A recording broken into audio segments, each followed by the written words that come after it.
မျိုးသမီးတိုင်းသိထားတဲ့လျှို့ဝှက်ချက်တစ်ခုရှိတယ်အဲ့ဒါကဘာလဲယောက်ျားမှာစီးမိန်းမမှာမီးဆိုတဲ့အတိုင်းမမတို့ညီမလေးတို့ဟာရာသီသွေးပုံမှန်လာရုံနဲ့တင်စိတ်မချနိုင်ဘူးနော်ရာသီသွေးပုံမှန်လာပေမဲ့လည်းသွေးကြံတွေရှိတတ်ပါတယ်ဒါဟာအမျိုးသမီးတွေအတွက်ရေရှည်မှာလုံးဝမကောင်းပါဘူးဒါကြောင့်မလို့တရင်တွင်းမိုင်းတန့်စင်ဖို့အတွက်လုံးဝမပေါ်ဆောက်တင်ပါဘူးတားရည်မွဲတာ၆တာတွေဟာသွေးသားမမှန်ခြင်းရဲ့လက္ခဏာတွေပါအဲ့ရဆိုပြခြင်းလားဓမတာလာတဲ့ခါကြလို့ရှိရင်ထိန်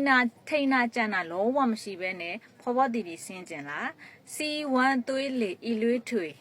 မှန်ကန်စေခြင်းလားဒါဆိုလို့ရှိရင်အဲ့ဒီအမျိုးသမီးပြဿနာတွေကိုကိုကြီးဖြစ်ရှင်းပေးမဲ့တစ်ခုတည်းသောအမျိုးသမီးများအတွက်အားထားရာအမျိုးသမီးများကျမ်းမာလှပပြီးအသားရည်ဆိုပြဝင်လက်စီဖို့အတွက်အားဖြည့်ပေးမဲ့လင်းလက်ကထုတ်တဲ့ရှားဆောင်ယုံလေးပါဟောဒီရတဘာဝရှားဆောင်ယုံလေးပါတဘာဝရှားဆောင်ယုံလေးဟာဆိုလို့ရှိရင်တဘာဝပစ္စည်းနဲ့ထုတ်လုပ်ထားတဲ့အတွက်ကြောင့်မလို့ထိတ်ချလက်ချယုံကြည်စွာနဲ့သုံးဆွဲလို့ရပါတယ်